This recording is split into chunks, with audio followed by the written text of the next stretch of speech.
It's noteworthy that the latest Guns N' album, Roses with guitarist slash and bassist Duff McCahan, was a raw recording full of chaotic punk rock songs and melodies from the famous serial killer, Charles Manson. Spaghetti Incident, released on November 23, 1993, was recorded when the band got angry and was the only album Guns N' Roses had ever seen.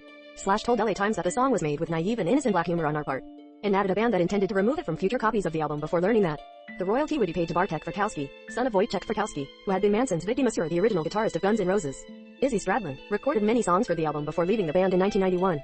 In addition to 9 punk rock songs: Damned, UK Subs, New York Dolls, Stooges, Dead Boys, Misfits, Professionals, Johnny Thunders, and Fear the Spaghetti Incident. The Spaghetti Incident began unexpectedly with After I Don't You, doo-wop Skyliners and a POTP. If you've ever wondered about the sound of a split band, listen to the Guns N' Roses cover of Devil's Compassion. He writes in his memoirs.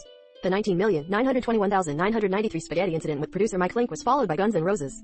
Axl Rose told Q magazine that royalties for the program would be paid to a non-profit environmental organization, and Geffen told Q magazine that the label would pay its share of the royalties to the Doors State Crime Victims Office. This is a good reminder that Guns N' Roses has not always been a power plant, but it seems a little confusing and unrelated. Anyway, it was the last official release with Slash and McCahan for the 1990 Live Era 87-93 show, released in November, and John Wiederhorn, co-author of Loudwire, is co-author of Louder Than Hell: The Final Oral History of the Metal, co-author of Scotty Ian's autobiography, I'm a Guy, the story of this man from Anthrax, and the autobiography of Al Jurgensen Sensensen, Ministry: The Lost Gospel of Al Jurgensen, and the Book of the Agnes Front My Riot.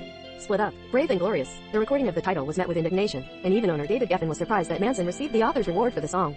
The band and label tried to minimize the controversy by being informal and promised that the music would have humanitarian consequences. If the band knew it would be a swan from most of its powerhouse lineup, someone would have wondered if they had released it separately.